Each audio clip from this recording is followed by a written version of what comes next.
My name is Bill Cavanaugh. I'm the director of the Center for World Catholicism and Intercultural Theology here at DePaul. The center has as its mission to resource the church in the global south, and every year we have World Catholicism Week, which focuses on one particular theme, and we invite people from all over the world to come and talk about that theme. And this year it's the church and ecology, and we're just delighted that you all come for the first night of this week, and hope that we'll see more of you.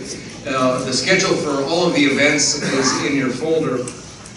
There's food at some of the events, but not as good as tonight, so you came on the right night.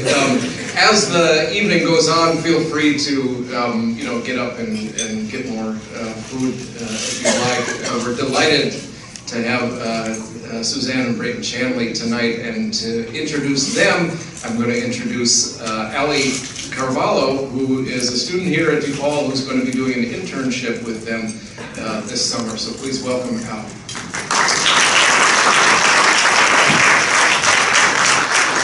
Thank you. As Bill had said, I'm going to be interning here this summer. I had gone on a service immersion trip with DePaul last winter and decided that I wanted to do something more long-term. And I wanted to encompass something that both had a Catholic focus, a focus with social justice, as well as environmental sustainability.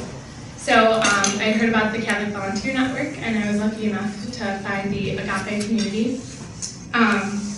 They are the recipient of the 2015 Isaac Hecker Award for Social Justice, and they're dedicated to living in a Christian vision of nonviolence, contemplative prayer, and sustainable living. So I'd like to introduce Brayton and Suzanne Shanley. Thank you.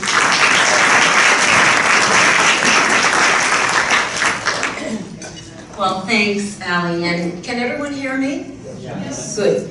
So, Ali, we're so delighted that you could introduce us. And we just met for the first time. And actually, it's fascinating that Ali applied for the internship quite separate from our planning for all of this. And so then Karen very wisely said, well, we'll have Ali introduce you.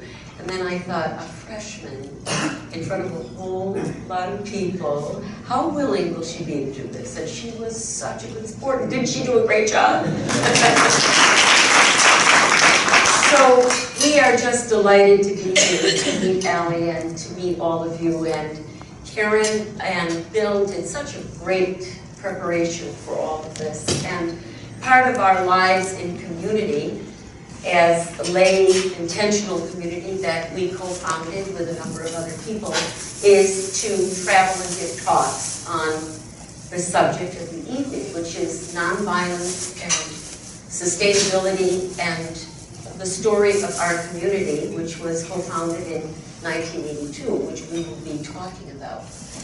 But one of the things that we, of course, and all of us here, get the most inspiration from and gain a foothold in terms of all of the multiple issues in terms of the plight of our planet, from war to capital punishment to all of the multiple layers of pro-life issues. We know that we're grounded in Scripture, and at our community we pray twice a day. And we thought the best place to begin would be with a little bit of silence, and then a reading from the Acts of the Apostles, because in some sense, our lives have been dedicated to that post-resurrection, wonderful sense of awe and community celebration that the tomb is empty, and the wonderful expectation of joy and awe and wonder of Christ's resurrection being just beyond comprehension. And so we're in that mode now of the post-resurrection community, all of us. A sense of great joy and anticipation and gratitude for all of you here, for the wonderful program here at DePaul, and the privilege that we have of being involved with all of you in this sense of beloved community. The women religious we met tonight, and Jamie Waters coming with her class, and the group we met from the Louise Vincent House yesterday. It gives you this sense of the importance of Christian community and why Acts is so relevant today. And being together in small groups and praying and thinking through and pondering all of these issues in terms of our own post-resurrection sense and what this means for us in today's world. So we'll start with a moment of silence and then a reading from Scripture, and then Brayton will introduce the topic of the evening, and you have literature in your folders that can give you more details about our backgrounds, and we'll be filling some of that in after Brayton's talk with a PowerPoint presentation on the community. So why don't we just have a moment of centering silence, because a very important aspect of all of our lives is listening, as we listen to the beautiful sounds of nature that our students, and thank you wherever they are. Wasn't that wonderful? But to hear those sounds and to have that collective sense that we are not just humans in this room, but the beings and the creatures right outside our door are part of this beloved community that we're participating in. So what a stroke that was. That was just so beautiful. So thank you to the students who provided that wonderful sound of the creatures in this beautiful creation.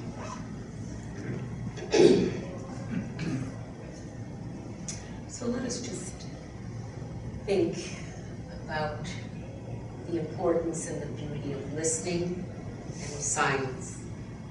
And I will break that silence with the reading from Scripture, from Acts.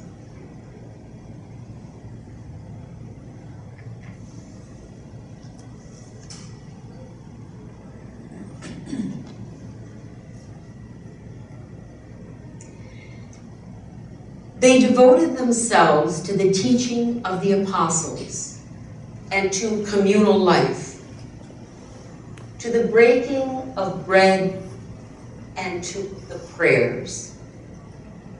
Awe came upon everyone, and many wonders and signs were done through the apostles. All who believed were together and held things in common. They would sell their property and possessions and divide them among all, according to each one's need. Every day, they devoted themselves to meeting together in the temple and breaking bread in their homes. They ate their meals with exultation and great sincerity of heart, praising God and enjoying the favor of all of the people. And every day, the Lord added to their number those who were being saved. Christ is risen. He is truly risen.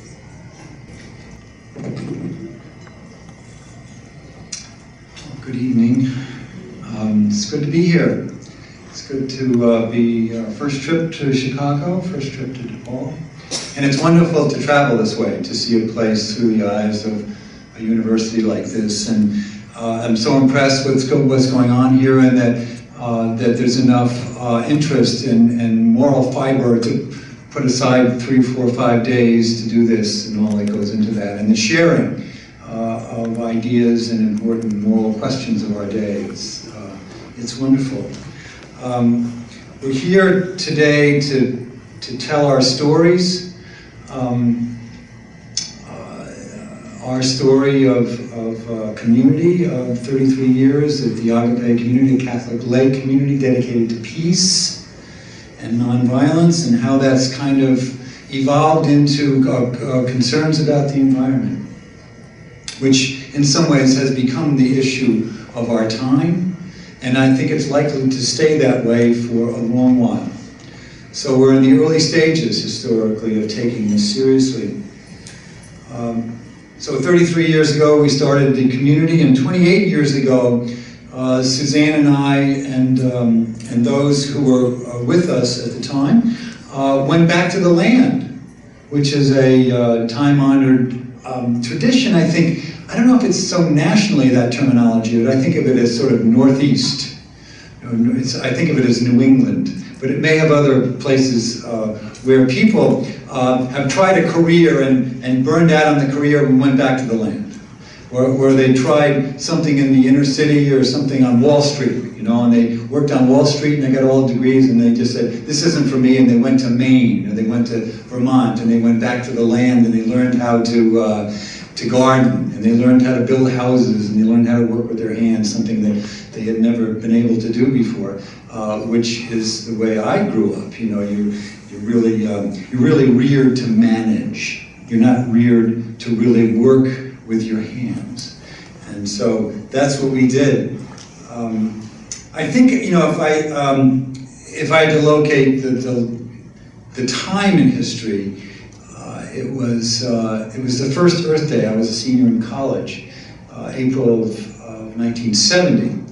And I wasn't prepared for this. We had gone through the 60s, and there was a lot of concern about the environment that was growing, okay, but it wasn't very deep. The thing that we were most concerned about was littering. So if you were littering, that was bad. If you're throwing stuff out the window when you were driving your car, that was bad.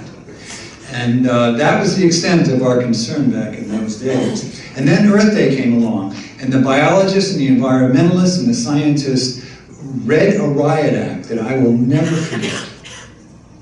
And I wasn't ready for it. I was shocked. I thought I took it seriously. And then what I think I noticed was, that this is 1970, that we kind of went back to sleep. Is it because we heard too much, or we heard what we didn't want to hear, but we heard the truth of this science, and yet we didn't take it seriously. So 20 years went by, and then I could have sworn I saw that in 1970, the Earth Day. I always keep an ear and eye out for Earth Day because it made so much of a difference in my own life, that first one especially. And it seemed to take. It seemed to finally, sometimes there is an idea whose time has come. There's a tipping point, a critical mass of consciousness. There's an evolutionary stage where people are now going to take it seriously. Yes. And you see it especially in the youth, because they have a lot to lose. And historical movements have always been driven by people who have a lot to lose. So that is as it should be.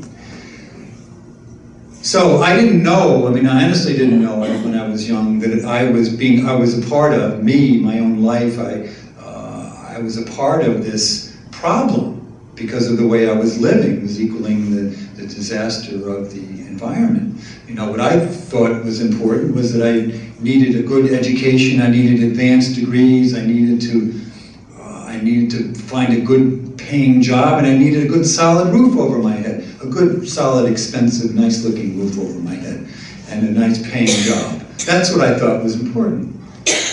Well, apparently that focus alone was what has got us into trouble. Now it's 45 Earth Days later. 45 Earth Days later. And I think the thing to remember at this point is that there's some good news here. And the good news is that all the churches are waking up. The youth across the country, all of the youth that we meet, are interested in the plan for the environment. They're interested in learning about the environment. And we have the church with us. How about that? We have the American Catholic bishops, which are saying that global warming or climate change is a scientific fact, and that we have to look for ways to reduce carbon emissions. The church is saying that's part of Catholic social teachings now.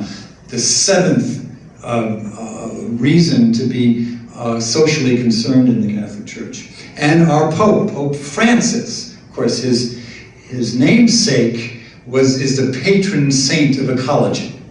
And he is also about to write an encyclical which will create a lot of adversarial reaction. And that politically that's a good thing. That's a good thing. The last thing you want in the world is to have the political wars smile at you. Because if they're smiling at you, that means it's self-interest, that means it's economic growth, which is going to be more free market enterprise, which will add to the degradation of the environment. So, what we've learned, and it was in our prayer before we gathered here and to have dinner, is that we have become, as modern humans, alienated from the earth. We have been disconnected from the earth. I think of my own life, growing up in the suburbs and living most of my early adult life in the cities. I knew nothing about the natural world. I didn't know the names of the plants and the trees. I didn't know how they grew. I never put a seed in the ground, ever. I appreciated nature. I thought it was beautiful. And as Wendell Berry says, the great writer, you know, nature is more than beautiful. And one of the problems with the railroad system that we have in this country is it took humans through the rural parts so that they could admire it and then leave and still remain disconnected from what was really happening and what our relationship was to the natural world. Why did we become alienated? How did that happen? How could humans, who you think are so much a part of the love and the awe and the wonder of natural things, become so alienated? There's a consensus among environmentalists, there's a consensus among eco-spiritualists that say there are 3 reasons why you and I, sitting here tonight, have become alienated from the awe, wonder, beauty, and love of the natural world. It's first located with the Greek humanists. 500 BC, Socrates, Plato, and Aristotle, the great thinkers of the age, some of the greatest thinkers of all time. And in their elegant philosophies, and their deep and meaningful and important philosophies, a certain kind of gloss came over their teachings. And that is that humans are the most important thing in creation. That humans and their needs and their stature in existence are the most important. It's called anthropocentrism. And our concerns, our intelligence, after all, what other animal has a conscience? What other animal has consciousness? What other animal has intelligence like we have? And free will. We could tick them off, you see. I mean, I don't know that the hawk doesn't have any of those things, but I assume it doesn't, you see. And therefore, I'm better than the hawk. I'm more important than the hawk. And this anthropocentrism has been a dogged problem throughout history. That humans think that they are God's gift to the world and that anything else in God's creation is secondary or irrelevant. This has been reinforced somehow by the coming of Jesus. That Christians, of course, are considered some of the most anthropocentric people in the world. And that could be, I think it needs more study. I don't have all the answers tonight, but I have some of the questions, and that is that Jesus is God becomes a human. So now that's more human focused. So now everybody's worrying about how humans are going to understand other humans.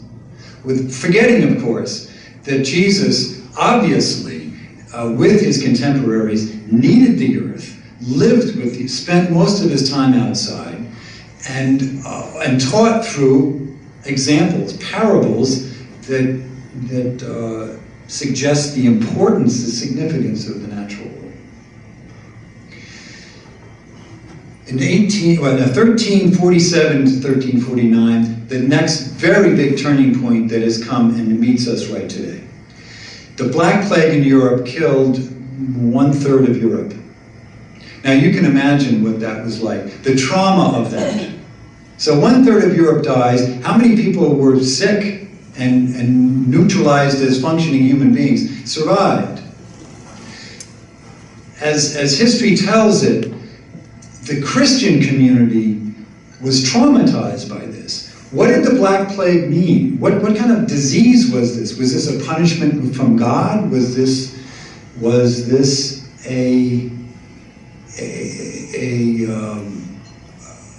some kind of satanic thing within nature? Was nature turning on humans? And so Christians retreated. They retreated in a kind of trauma. The Christian communities, shall we say, in Europe. What happened was, in the next centuries, as the scientific community's time in history came to be. And in the 16th and 17th centuries was the rise of science, and that science fills that void that was currently and historically spiritual and religious and Christian, Judeo-Christian in Europe. Now this was fine, the scientific examination and conclusions about the created world is a very powerful and intelligent and purposeful and necessary thing. But it was science without religion. It was science without the divine. And that opened up other doors. Into the 18th and 19th century, you have the Industrial Revolution. Now we have the most important turning point. You have the alienation from the natural world with anthropocentrism. Humans are the most important thing. Then you have science without religion, science that has no concern for the divine, that alienates from the mystery and the sacredness of life. And then now you have the rise of machines. Humans became enamored of machines. There was, I think, an inbuilt yearning for humans to back off the toil of life and have machines do the work, and then to somehow manage machines. So that turning point within that time frame was 1712 with the steam engine. Newcomen's steam engine. We have, instead of rowing a boat now, we have boats that can move. We have boats that can move across the world with coal. The progress, economic progress went straight up. It went up 20 times in 100 years, whereas the arc of economic progress over the thousands of years, 4,000 to 5,000 years, was very minimal to that point. There was also 2 billion people who lived on the planet at that point. From the start of Homo sapiens 150,000 years to let's say 1900 was 2 billion people. Then we have what can we run these machines which will do the work for us? What do we run that on? We run it on coal, we run it on oil, and we run it on gas. 1901, we find limitless amounts of oil in Beaumont, Texas. The country, southern country, and the United States in general, North America, is floating in oil. So we're running machines on fossil fuels, and it's growing. Then we come into the 20th century, and we have the last turning point that turns us into what we are today. If you want to understand where we came from in terms of our alienation from the natural world and our values.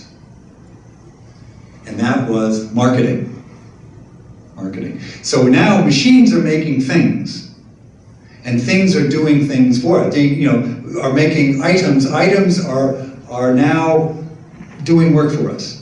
But then in the 1920s, we have marketing. So what is behind marketing? What's behind marketing is buying more than you need.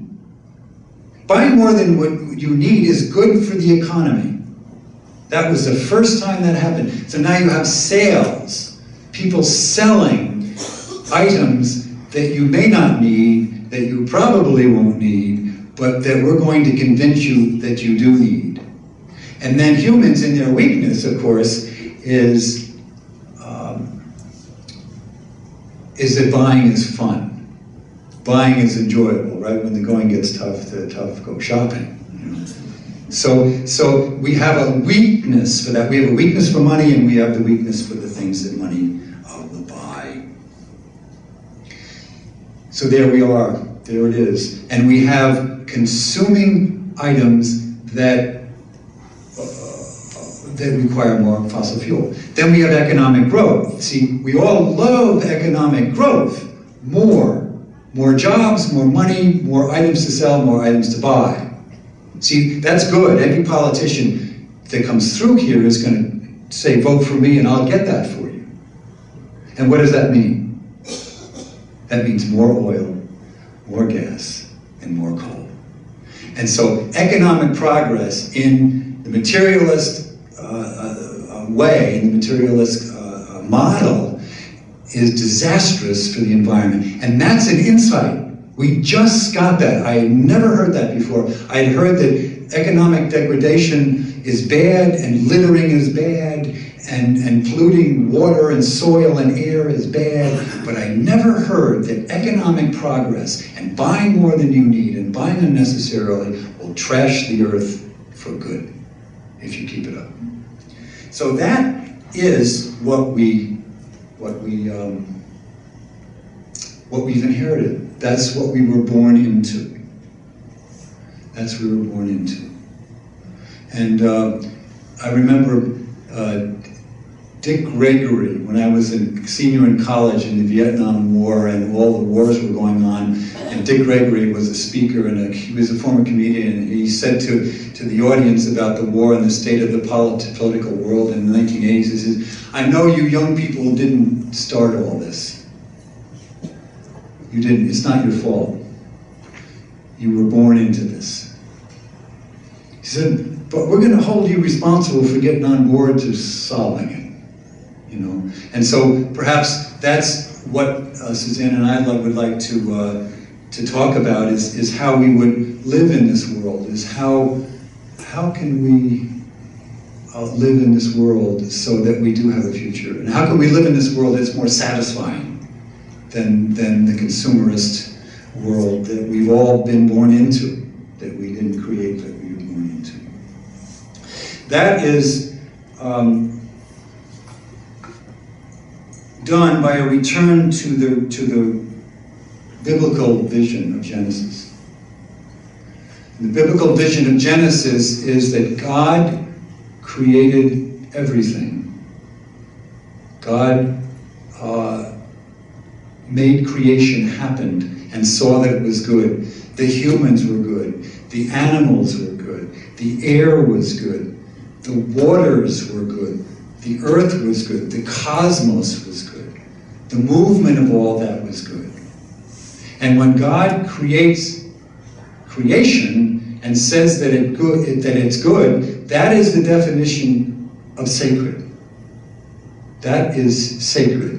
So we want to become healed of our alienation from creation, and we want to return to the sacred. We want to see that all that lives in creation is sacred, is an aspect of the divine, is a primary revelation of the divine. It's not just humans. And I think we have to rethink how to live to return to that feeling. Our first responsibility will be that the basic carbon footprint that's destroying the future is first world Christian cultures. We have the heaviest footprint. And we know that. That's not a secret. I can't imagine anybody's shocked by that statement. Started in Europe and it's in the US right now. Okay.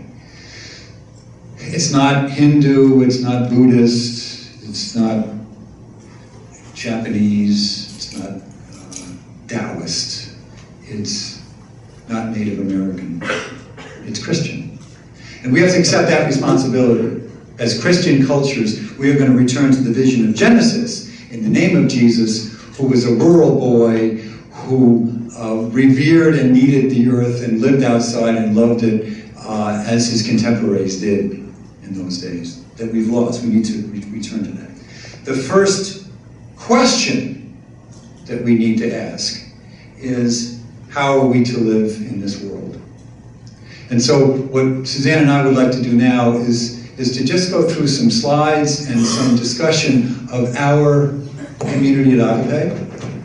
And you will get some specifics on that, on what a few mere mortals have done in a rural place. And because it's a specific setting doesn't mean that what we're doing is what needs to be duplicated, but what the principles and some of the techniques and some of the ecological practices need to be taken seriously, whether you live in the city, whether you live in the suburbs, or whether you live in the rural parts. So let's take a look at some of those, and we can go through that, and then hopefully we'll have a nice, good discussion at the end of this. So this is a picture of the main house at our community on 34 acres of land in the beautiful Quabbin Reservoir area of Massachusetts. And it's the area where all the water that flows into Boston comes from. So it's very pristine and gorgeous. Any of you been in that area, Central Mass? You know, are familiar at all with the reservoir there? This is the main community house. Interestingly enough, Pope Francis took his name after our community building, Francis House. And when he became Pope, we said, oh, he must know about Agape, and had decided that we had something to say to him in terms of choosing the name. But this building was built by 200 people over a 2-year period. Brayton and I did not found the community alone. We founded it with another lay couple, Baptists, who are missionaries now in Haiti, and Father Emmanuel Charles McCarthy, who's a Melkite priest in the Eastern Rite and taught at University of Notre Dame. And when we left the city in 1982, Brockton, Massachusetts, inner city area, we decided that we would live in this context, and we put out a call, and hundreds of people responded in kind of like an Amish building project. This is the main building where Allie will live. Allie will live maybe up in that 3rd floor, Allie, which is quite beautiful because it overlooks the garden.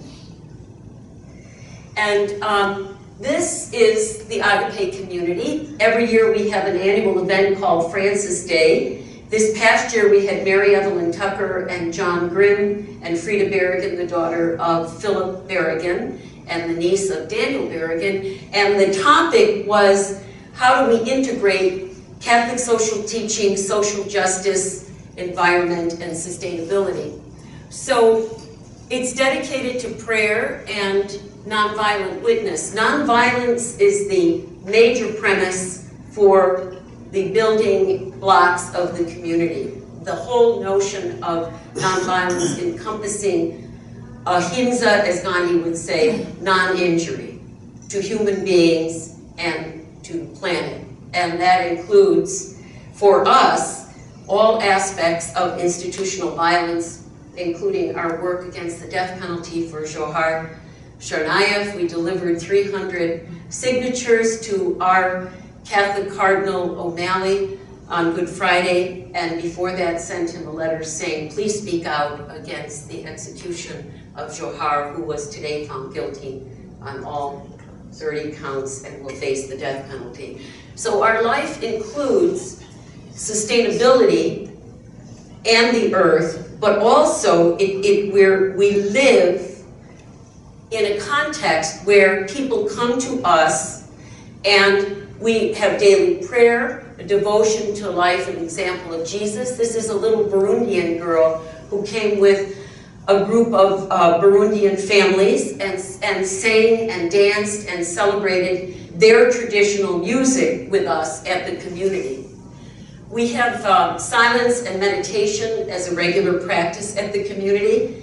And I think, Allie, we talked about this, there's no television, and very, very very poor reception for our slow speed internet. And so it's a big adjustment coming to live in 34 acres of land with a satellite on top of the house instead of a Comcast underground, way to go fast experience. So the resistance to war and violence is also very much part of our understanding that the degradation of the planet has a lot to do with all of what we know in terms of the need to get the oil to run the equipment that brings the weapons to various parts of the world and brings the personnel for war and the structure of war. So the next... Could you just go back to that slide for a second? That's one of my favorite pictures, that Burundian girl with touching Francis like that. I mean, that's a brilliant photographer that was in the right place at the right time. That's just a spontaneous moment of just the symbolism of awe. It's just so beautiful. It's a large statue that sits on the porch in our community that was given to us by a group of Dominicans from New York who come to the community and spend time on retreat, and being on the land, which they say reminds them a lot of Dominican.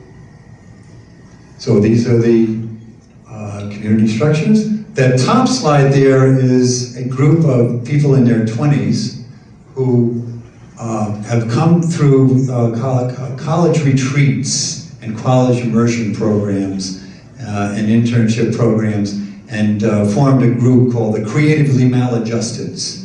And as a Martin Luther King phrase, we shouldn't get too well adjusted to the way things are. And great, and one of the co-founders is sitting right there. Yes. Joe Miller. Joe Miller. From Chicago. Stand up and take a bow, Joe. And he's one of the co-founders of the grad school group called the Creatively Maladjusteds, which is a word that Martin Luther King Jr.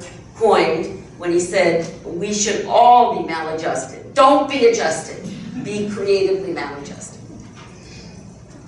So, again, I think the vision is Catholic lay community. I assume we're moving into lay, the age of the laity. I assume that religious life will die back, not die out, and that laity will come forward. And so much of the design of both of these major buildings, St. Francis there and St. Bridget here, is designed by Catholic lay people, male and female, and built. There's also a male-female balance, Francis and Bridget, so it's not all male, and it's the balance of the feminine and the masculine, which is part of the new age, the evolving age of balance of male and female, and backing off the dominance of masculine-only forces. Next. Again, I think Catholic lay vision, it's a new one. It's like the Catholic worker. It has very similar aspects to the Catholic worker, which is a lay movement too. And so we need a spiritual life, but we don't really have a tradition in the lay.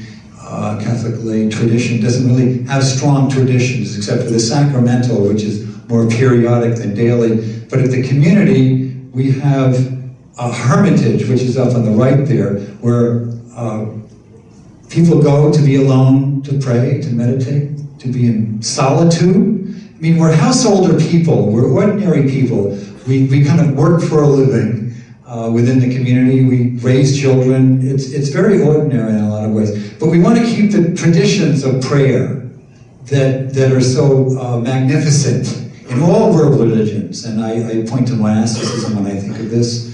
So we learn the solitude and the stillness traditions from the Catholic monasticism, and we have a chapel down the lower left. We pray there twice a day, once at 7:30, praying the scriptures of the day, and then at 8 o'clock at night, we have a meditation to end the day.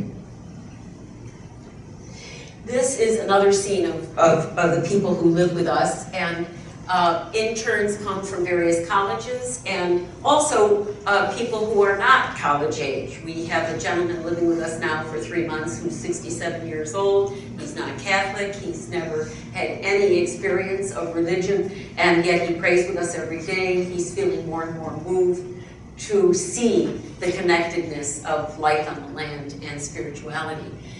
These are two friends of ours from Iraq. The gentleman on the right is a doctor from Iraq. His name is Ahmed al-Hadidi, and he fled Mosul 10 years ago, and now his family is all in Mosul. And we had signs from a vigil, an anti-war vigil, no more bombs in Palestine, and he took the one word more as a kind of joking statement about what agape is, more, as opposed to what we actually are, which is less, and he thought it was the funniest thing that he had done in months at Agape. But Ahmed has lived with us, as well as an Iraqi family, which we'll mention later. So a lot of healing has come to Ahmed from the terrible experiences in Mosul, past and present, from being on the land. So that's another aspect of the nonviolence, is that the land brings healing. This is other people that have lived at Agape, and their surprises to us. The upper right was Paul McDonald, and he had spent 10 years in prison, and he came out and got his legs, they call it, after prison, at Agape, and he lived and worked at Agape for 6 months, and he helped to get us in, to take down the scaffolding. That's what he's doing for the living room, and that completed the job, and so we moved into Francis' house as a result of that. But it's also a great lesson to open your doors to people who have suffered, as Paul has, and spent so many years in prison. Lower right was Richard. It was Paul on the left with the beard, and Richard on the right, and he was also homeless. And a friend of ours called us up and said, would you like Richard to come and live with you? And he works pretty good, and he needs a place to live. And so he came. And these are just great lessons for us, to have an open door and to learn from people who are much less fortunate than we are, and also to introduce them to community, and hopefully they'll feel love and acceptance. Over on the left is Mike. He came to us a couple of years ago, and he was also homeless. He drove up and he said, I need a place to stay. Can I stay here? And we don't automatically say yes. We kind of fuss and wonder and worry and all of that. But then Suzanne said, why don't you move in? And we found out that he knows how to do everything. He knows how to build. He knows how to repair. He knows how to repair anything. He knows how to repair cars. He knows how to build buildings. He knows how to garden. He knows how to cut wood. He knows how to split wood. He knows how to run work crews. And so he's never going to leave out of it. This is a scene of working within the community. This is a Nipmuc Indian family who live in the town that we live in. And they were squatting in a trailer on land that they didn't own, and we met them in very severe and extreme circumstances. And so part of our community commitment is to actually invite people like Marilyn and her family to come and work at the community. And Marilyn became a very important part of the community, preparing meals and helping clean and preparation for the hundreds of people who come to the community a year. I think that we live in an antibody culture. The way I noticed that was that as I grew up and I noticed the world around me, that it wasn't a good idea to work too hard with my body. It was good to find somebody else to do that, and that I wanted to work with my brain, and that I was enculturated and educated to manage, and that hard work was beneath me. And so this work, anti-work, anti-physical work, that the body's there just to hold up my brain. That's really what it's for. Now, Daniel Lieberman, Dr. Lieberman at Harvard said, the body since the hunter-gatherer 10,000 years ago has evolved in a certain way. And it has evolved not to sit Sitting isn't what the body was evolved to do. He's talking about science now. It's not an opinion. We're not evolved to sit. We're evolved to run, to walk, to stand, to stoop. We're not evolved to sit all day. We're not evolved to be stressed out all the time either. Stress is a survival instinct, which is fine. If a bear is going to come at you and eat you and your whole family, you should be stressed. Right? That's a good thing. But you shouldn't be stressed all day. We live in a culture that's stressed too much. We're not evolved to do that. So one of the ways we can do both is achieve both, which is more peace of mind and working the body, which is evolved to do, is to have these work days. So we have young people and older people and middle-aged people come and help with the land. And one of the chief activities is the wood. We need 9 quarts of wood every year, and that's 500 pieces of 2-foot logs. And so people of all ages, as you see, get involved in doing that. That's also another, on the left, work crew of former inmates and homeless people who come and help work. Often it's the poor. Often it's the people who never had a chance that are the strongest and smartest when it comes to this kind of work. And so quickly we'll go through these since we have a few more. This is a scene of beauty right down the road from our community. So people go to this beach area in the reservoir, and bald eagles are raised, and there's a bald eagle's nest there. There are also lots of ticks and Lyme disease hidden out in those woods. And these are some inner city youth that come to the community on a regular basis from a Jesuit school in Worcester, the city near us. And the picture on the right is Holy Cross students who come for rural immersions every year.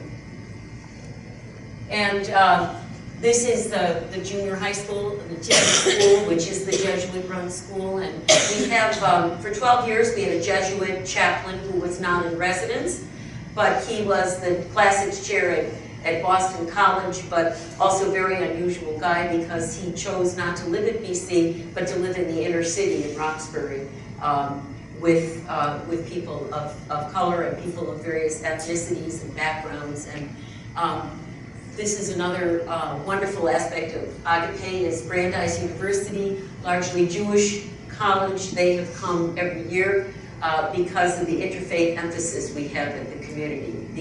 The attitude that even though we are Christian-based, all of our brothers and sisters are welcome. And this is the maladjusted group that we talked about. This is a few slides on so-called sustainable living. That's the word, sustainable living, which really means living in a circle. When you think of the recycling arrows, you know, we've had that as long as I can remember as a symbol, but that's a perfect symbol. That living sustainably, living simply is sort of a perfection, but living arrows going in a circle means regeneration. It's a beautifully symbolic symbol. This is a green building. One of the ways that we intensify our carbon footprint is by building with materials that need a lot of fossil fuels, and then having housing that requires a lot of fossil fuels to function. So a lot of times green building means building in such a way that you don't need fossil fuels, or you need fewer amounts of fossil fuels to live day to day. One way to do that is with straw bales. So you have 275 bales of straw, and you've covered with stucco. The final product will be the next slide, but I'll just continue to talk here on the insulating value of straw bale is 3 times the normally well-insulated house. So you want to think about housing, and you want to think about how your house uses energy. And in this case, it needs 2/3 less of the normal energy just with the bales of straw. So it's a kind of a brilliant idea. It's a yearly renewable resource. There's no wood that's necessary to build these walls, so you can leave the wood alone. And it's okay to cut wood, but not the way we do it, because we turn everything, because we're alienated, right, disconnected. We've desacralized the nature of the natural world, and so we turn logging into a business, and we denude forests. So straw bale is a good way to maintain a healthy forest. This is the final product, covered with straw. You give it a little greenhouse there, and that's St. Bridget. This is the solar energy. Isn't that incredible that we would figure out that the light from the sun could create energy? And we discovered that with the space program. We realized that going to the moon with extension cords was too cost prohibitive. Way too expensive to have extension cords to take us all the way to the moon. So someone had the bright idea that you're out in space and there's the sun. So that's photovoltaic. So you have photo, which is sunlight, activates those panels, which is silicon. Light activates silicon. Silicon creates electrons. Electrons are wired for electricity. Brilliant. Don't you love humans when they're like that? Don't you love that? Aren't you proud to be a human? I still can't get over how brilliant. On the right, lower right-hand corner, that's solar hot water, the bigger panels. That works off heat. Brilliant again. Using the sun two different ways. One is for heat. One creates energy with heat, the other creates energy with light. This is a grid tie system, so the sun comes down, gives you all the energy that you need, and if you don't use it all, then the grid stores it, and then you use it when you need it, okay? If there's not enough sun, you have to go back to the grid. So this system works for about 75% of the year, which is pretty good. Good start. We can improve it, and let's try. It's a system that's about $15,000 is guaranteed to last 25 years. So it has a payback that's pretty impressive now. Solar energy costs are coming down, popularity is going up. This is Bridget House solar power, which is the 12 volt. It's an old-fashioned 12 volt. All those back to the land tree-hugging radicals used to get off the grid. They all wanted to be off the grid, you know, it was kind of like, we're off the grid here, you know, we're tough, you know. And so this is an old-fashioned off the grid, which means the same thing happens. Sun activates the panels. Panels are wired now to batteries. So you store your own energy in the battery. So when the grid goes down, when you have a power outage, guess what? Bridget House runs perfectly. Running water, lights, camera, action, it's all happening right there. So that's also a $10,000, that was about 15 years ago. So I'd say that same system, it's a half a kilowatt system. It also gets about 75% of the needs, not 100%. So we can increase that. We can do more with batteries and more with panels, which we hope to do.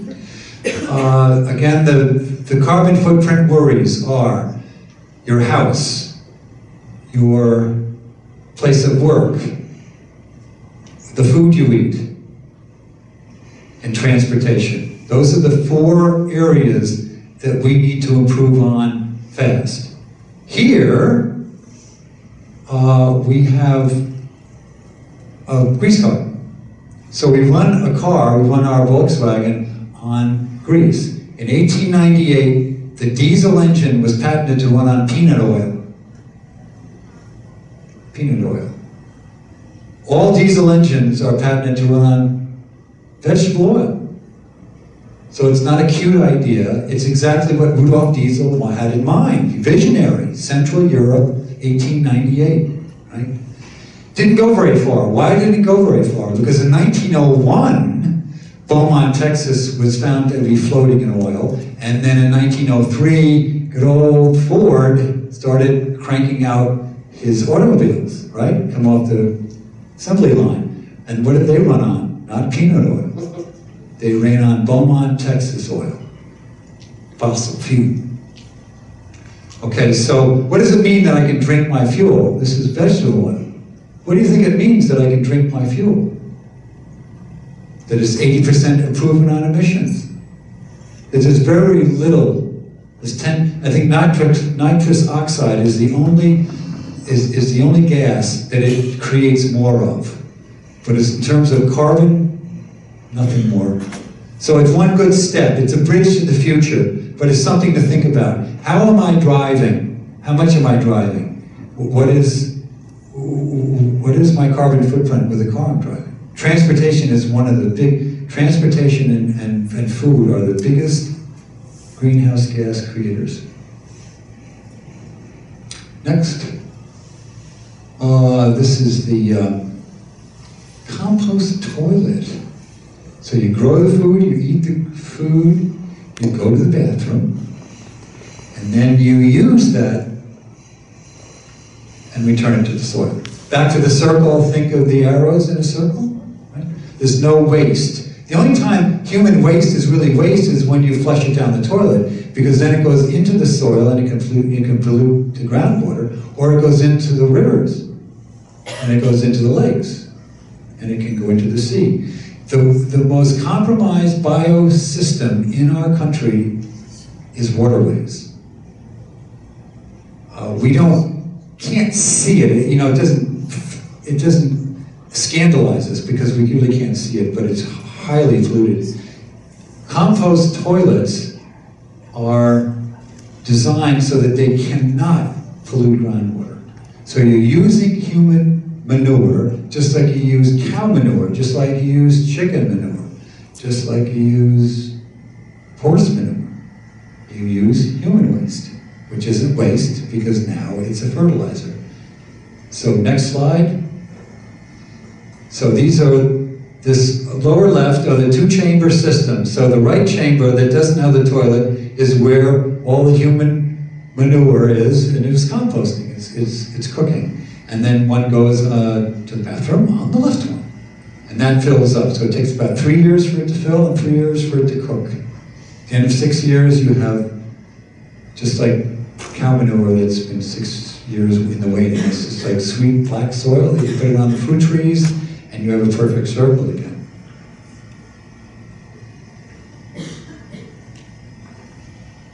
One of the most popular, I think the most popular job at Agape is the garden.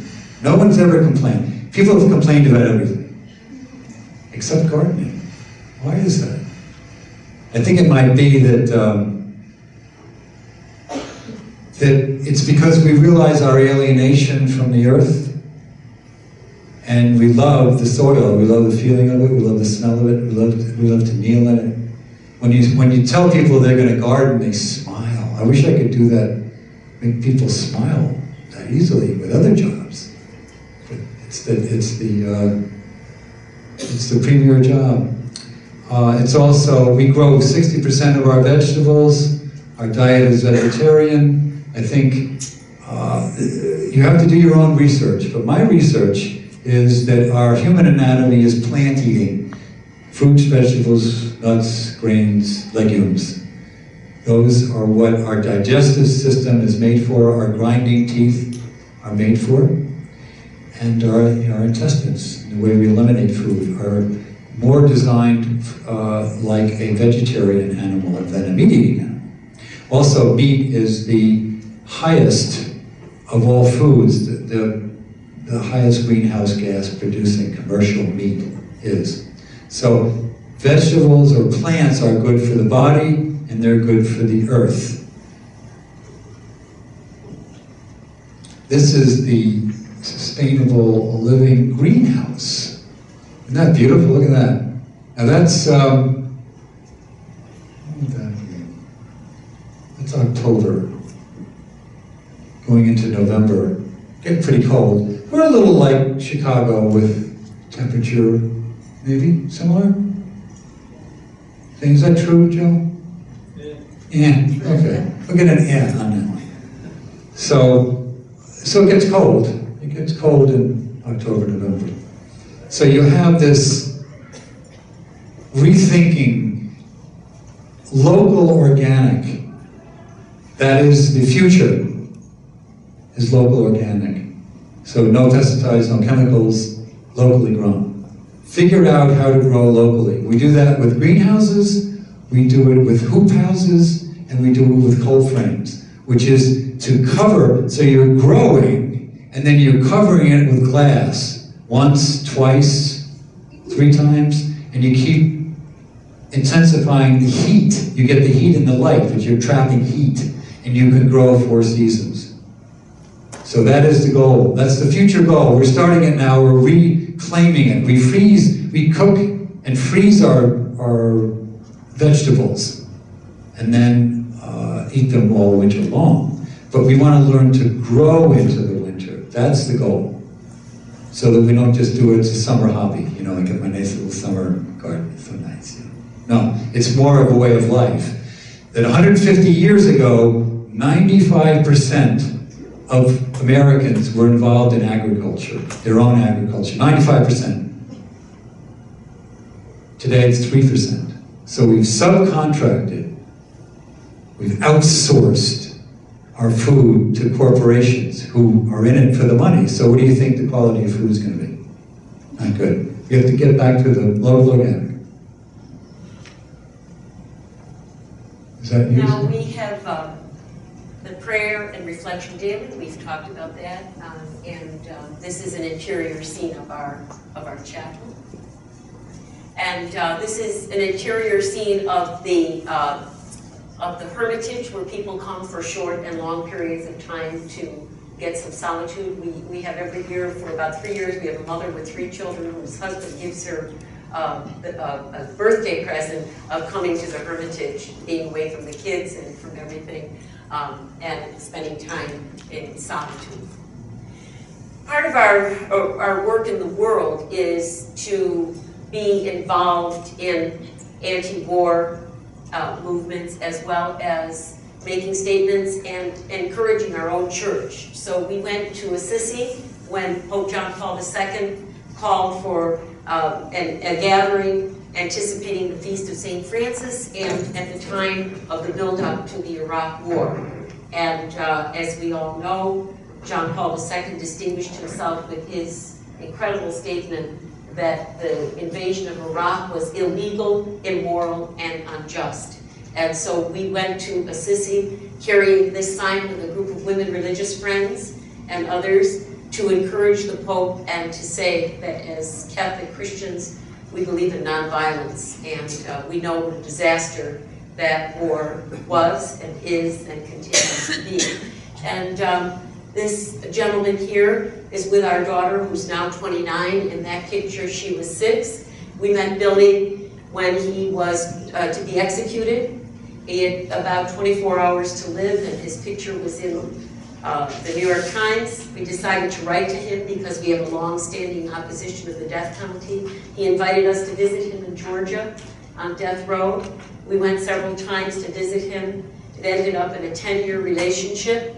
And it ended up that Billy was the first convicted, confessed murderer ever to be commuted in the history of the state of Georgia. And it's a long story, but one of the keys was the family of the victim forgave him publicly. And Mother Teresa intervened, and she called the Board of Pardon and Parole. Billy is not Catholic, but she called the Board of Pardon and Parole, and they said, "Oh, Mother Teresa, hello." This is, 24 hours before he was to be executed. "Oh, okay. And what would you like to say to us?" And she said, "Just do what Jesus would do."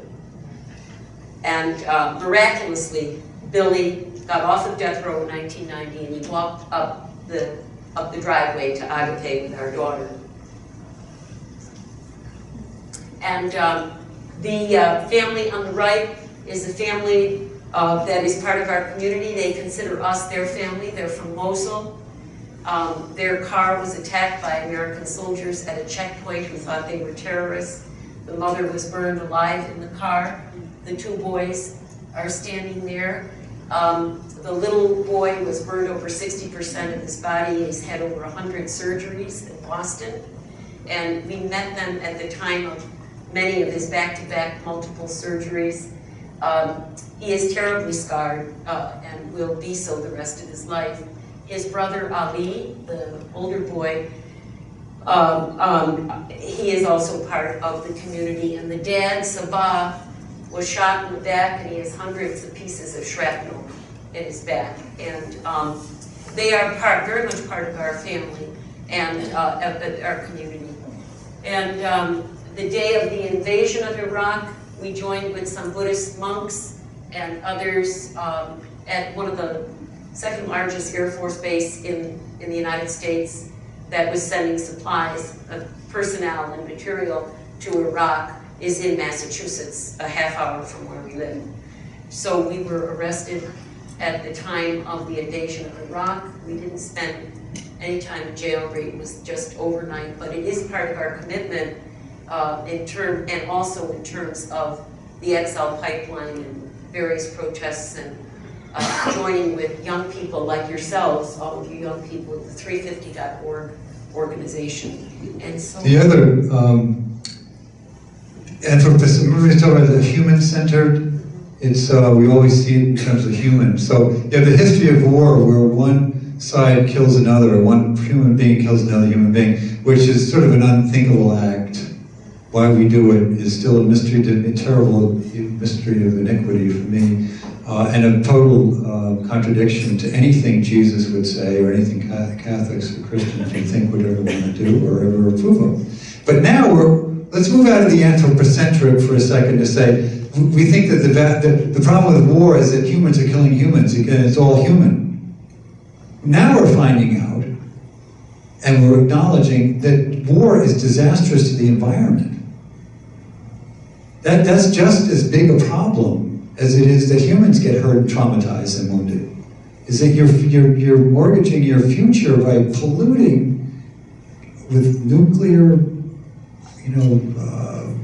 bombs and nuclear-tipped bombs and bunker buster bombs that pollute soil and for ages and create cancer. So it's back to humans again, but it healthy worth, healthy human. And the last... This is just, as Suzanne was saying, this is the future. Let's start protesting and saying no to nuclear power as a result of not using oil, gas, and coal. It's no bargain because it pollutes for years. It's toxic for millions of years. And also to say no to our habit patterns. The best way to say no, as Mahatma Gandhi would say, is to not do it. Not just to condemn it, but not to participate in it. Next. And so we're at the end now, and you've been such a patient audience listening, and there'll be questions. These are our Burundian friends. This is a Nipmuc Indian, David White, who came to the community and chanted Indian chants, and we are learning so much from our native cultures. Many of you may have gone to any Indian reservations. We find extreme poverty and deprivation as we've traveled through the Indian lands. And he came and blessed the community, and we had a right of forgiveness for all that we have done to Native peoples. And it was a beautiful experience for us. And then Easter Vigil and Advent evening, we like to have fun at the community too. So we dress up, we act silly, we have lots of drums, we sing, we read poetry, and we have a lot of fun with kids.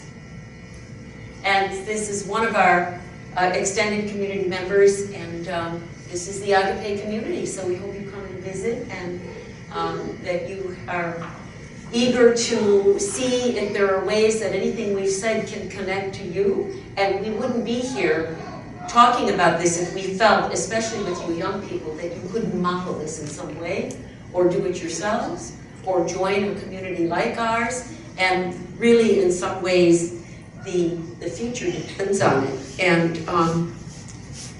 so we want to have this sense of the resurrection, the power of awe and beauty of creation, of Jesus transcending all earthly limits, and then knowing that in the deepest part of our souls, we can be joyful, and we don't need to be afraid, because death has been conquered, and we know in the deepest part of our Christian souls that there is nothing that can disturb us if we stay Christ-focused and we say to ourselves, this is the challenge of our life, and we are up to it, because we don't do this alone.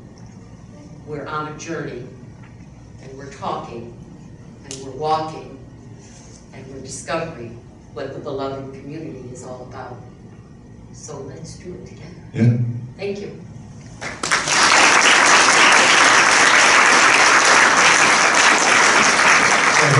We still have a little time for questions. People have any comments or reflections? And Francis was suggesting that if you do come up here, I know that might be intimidating. I can hand this out. Can I hand this out? Yeah, Anybody have a thought or a response? especially young people.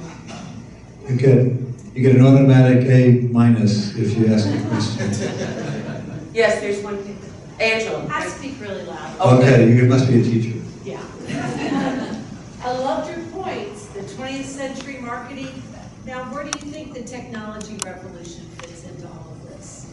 Is that an extension of it, or is that another impact on this? Well, I think it's complex because it's new.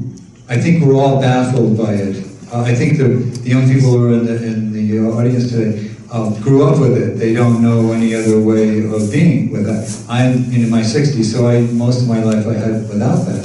So I'm marveling at it. I'm worried about it, and I think we need to. It's not going to go away. I think we need to be. I think we're in a feeding frenzy now. We're fascinated by it. We're buying it. It's growing. It's bigger. It's better. It turns over every year to newer and better. I think we need to be very careful not to just take anything that's marketed to us. We shouldn't just accept it because it came down the pike. And that's what it's done. That's all technology just comes down the pike. I mean, television just came down the pike. Everybody watched television.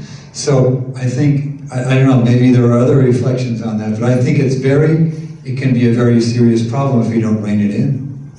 And I think also, is it just stressing us out a little bit more? All the technology making it more stressed. I think of Daniel Lieberman, the Harvard biologist. We have not evolved to be stressed all the time. Stress is a survival instinct that should happen periodically, but not all day long. And so there might be other opinions on that. And of course, we all know that the technology makes drones possible, and drones make targeted killing without a pilot possible, and targeted killing without pilots kill human beings, families, women, children, and that is the insufferable reality of the advancement in technology. But more questions? Yes? Do you think that's a fair way to look at technology? Do you think that's a fair way to look at technology, though? I mean, from my perspective, I'm a millennial. Yes, of course. So I look at it as before we have the scientific revolution, we live till 30 years old, we die of a cut. And now we live till over 100, and we can still go. We have printers that are starting to print heart valves for patients that Yes, would that's otherwise right, not have exactly. to work. No, totally. I think that everything, at least for me, I'm very pro technology because I Yes, see the yes. benefit it can do. Mhm. And I mean, I don't know everything about everything you guys are doing. I haven't experienced it, but I feel the internet revolution is something you guys really should look into a bit more. It's a lot more than just marketing and people talking over the internet. No, I think you're making an excellent point, and other of the young people probably will. And I think the reality is we have internet, and the community is more vibrant and lively because access to the internet means people can see more. So yes, it would be foolish to say that we're against the technological progress that in some ways is life-giving for people with disabilities. Our own daughter has had 3 open heart surgeries, and without the technology at the hospitals that she had the surgery, you are absolutely right on. It would not have been possible for her to be alive today and have our grandchild. So, very excellent point. I think perhaps the morality issue and the values issue comes in each of our hearts as individuals, how addicted we become to or tethered to our devices and what that does to our brains and our hearts and our relationships to others. But what is your name? Daniel. Daniel, that's an excellent point. Daniel, How many of the millennials agree with Daniel? There. I have a question for Daniel. Do you think, how much, when you think of devices, let's talk about that. Not necessarily technology is a big word. To say technology is, technological progress equals resources taken from the land sort of for profit, so that breaks the land, and then needs oil to function, so we can't keep going.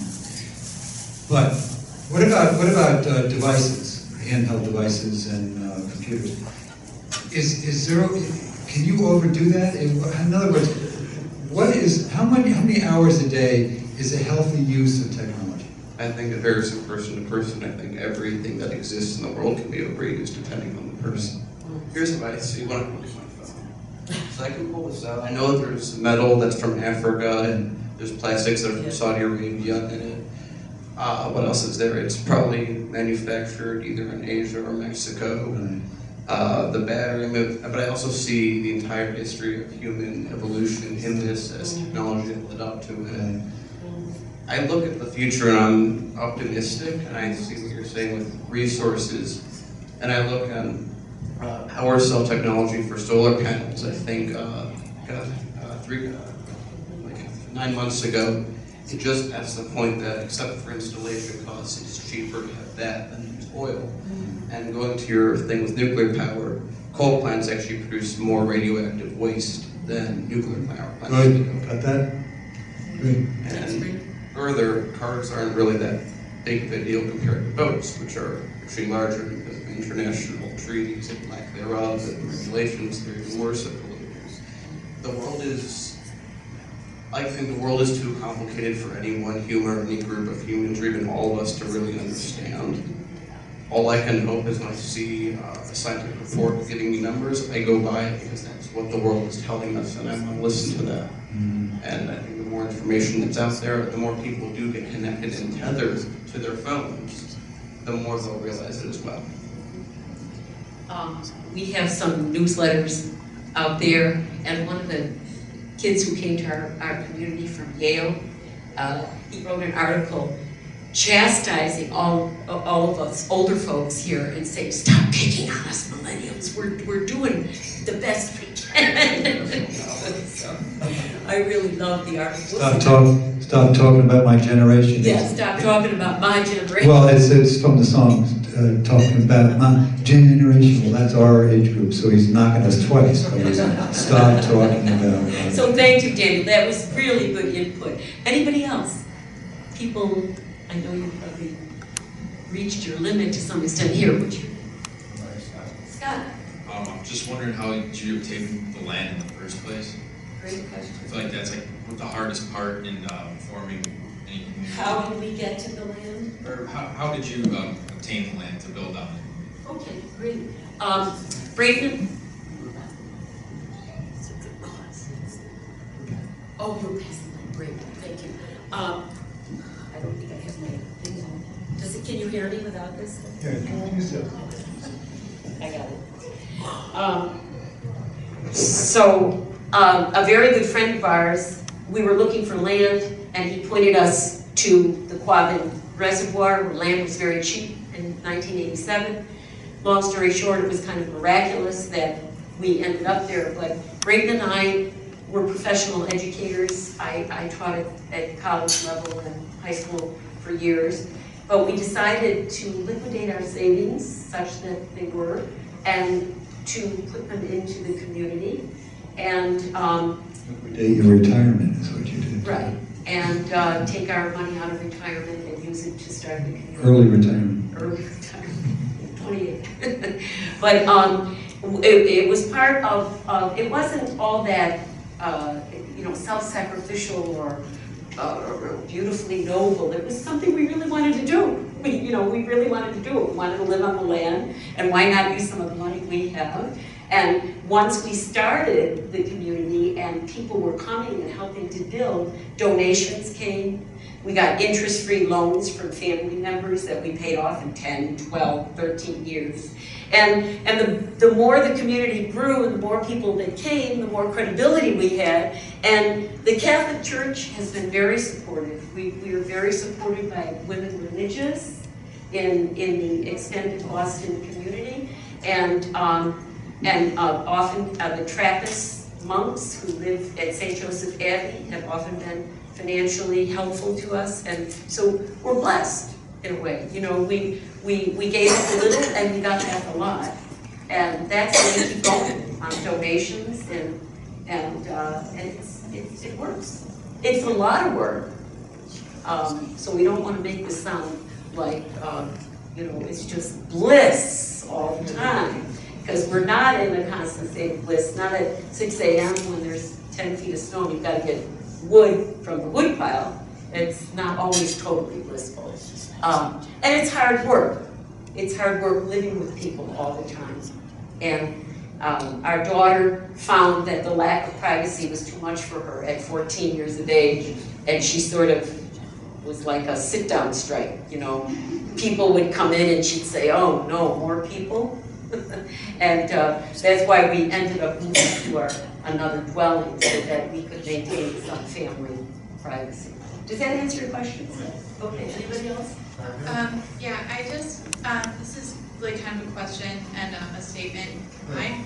But I thought it was really interesting what you guys, what you mentioned about the implication of economic growth, and how as the economy increases to get bigger, or continues to get bigger, what's the effect on the environment?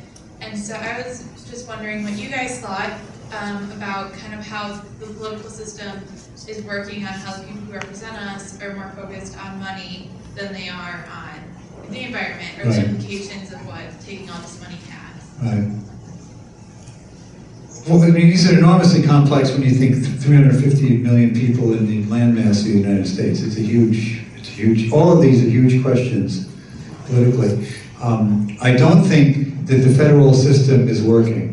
I think what the environmental movement has taught us is local. Everything that's healthy sustainably is it's locally built, it's locally toiled through and worked at, it's locally grown, the animals that are used, whatever they might be used for, are local. You don't get it from afar. So I think that's true of politics. There's a notion that we have to rethink everything. And that's the beauty of being young, that you have the ability to do that, to really rethink. Take all this ecological disaster that's happening. It's a disaster, and it's a disaster waiting to happen. Use that to rethink how we're living, and you'll find something beautiful if your heart is in the right place and your brain is as creative and powerful as it could be. The bioregion, that we are a nation state because we're powerful. That the founding fathers and everybody that came after that, especially Jefferson, saw that we have to keep Louisiana Purchase, we have to keep all of this all one because it makes us powerful. And then we have states, we have the United States, so there's state government and then there's federal government. But that's political too. The states are designed politically. And what the environmental movement is telling us is that our allegiances should be bioregional, that we have a certain, call it a 50 square mile area, 100 square mile area of culture, of soil, of climate, of commerce that should be our allegiance. Make that strong. And then we unite those bioregions instead of being United States, which are political distinctions. No real reason for them, ultimately. And as a political thinker once told me, you know, I live in Florida, I don't have anything in common with Seattle. I mean, it might as well be another planet. Why? Because it's a different bioregion. It's not that I can't love Seattle if I'm from Florida, or Washington, but that Washington in the Northwest is a different bioregion. My allegiance should be there. I should grow my food there. I should create a culture and an economics that's strong there. And that's how we should rethink politics. And stop sending money, I'm going to get into trouble now, but stop sending money to Washington, send $10 down to Washington to get $8 back to get strings attached. It's too much waste, it's too big, it's crazy. We've always done it, and we like being in the strongest nation in the history of the world. We like that idea. But there's too much that's not working. And people want to call it cynical. I don't think it's cynical. I think people just realize it doesn't work very well. It doesn't work well enough. Complicated question. First off, thank you so much for coming here and sharing. Thank you so much for coming here and sharing your stories with us, sharing your wisdom, sharing about this wonderful community.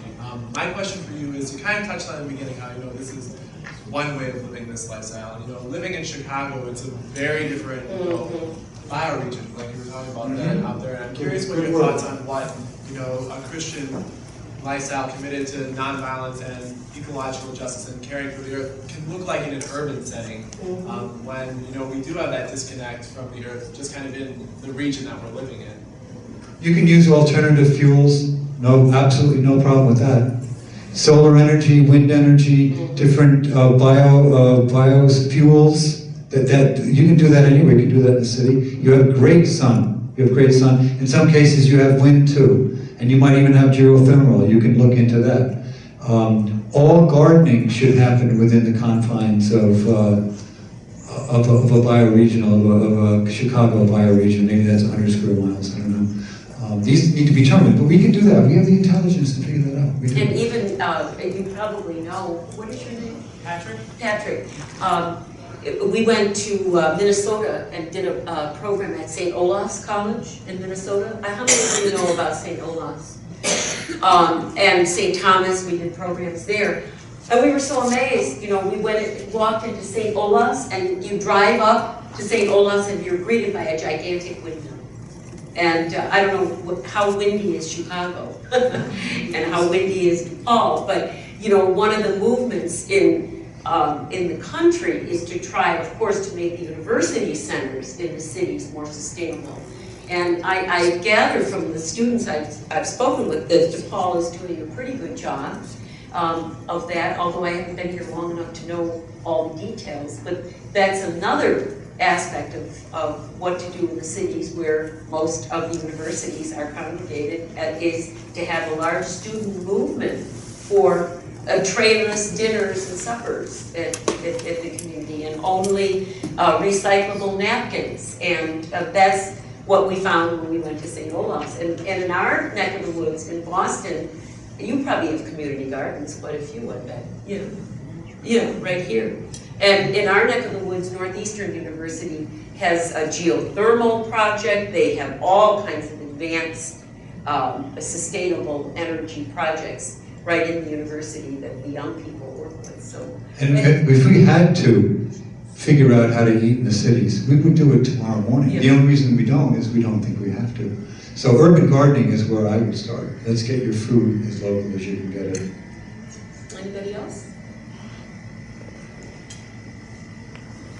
I guess, is there someone? Oh, there is, okay. You had mentioned that ticks and things like that, and so how do you handle mosquitoes? Yeah, how do you handle the natural insects that affect humans to stay, because everybody looks healthy there, but, so how do you learn about those things? Well, you learn by suffering. And antibiotics is what we take. But, yeah, I mean, it's a whole new world. I think, you know, if you're trying to live healthy, then your immune system is improved. I think we can do that. I think that's one of the reasons why we have so much cancer, is not only do we ingest the wrong things, but our immune systems are compromised. So it's another reason to be healthy as we can. But we get sick, as anyone does, and there are unknowns in the rural life, and there are bites and so on. And the hope isn't that is necessarily in medical science, but in being strong. And our first line of defense in all disease is a strong immune system. Plus, the other reality, many of you may know this, is I had Lyme disease, so I had to look into this, and also the reality that we have these incredible infestations of ladybugs, and they're, I don't know, have you ever seen that, like tens of thousands of ladybugs when the heat comes out? Some of you have experienced that. And we did research on it, and we went to our local co-op, and it's an invasive species. These ladybugs are an invasive species. I think they're from China. And also the increased number of ticks and the way the ticks are being borne now by birds and dogs and found in so much of our environment, all is related to climate change in some minute or major way. So a lot of the manifestations of the viruses we have, the sinusitis we have, the increased number of asthma, of inner city kids who live close to coal plants and so on. Again, another environmental issue. And the tick phenomena and the Lyme disease phenomena, it has so increased exponentially. And the people, the research that I've done on it is very much related to the instability of the climate.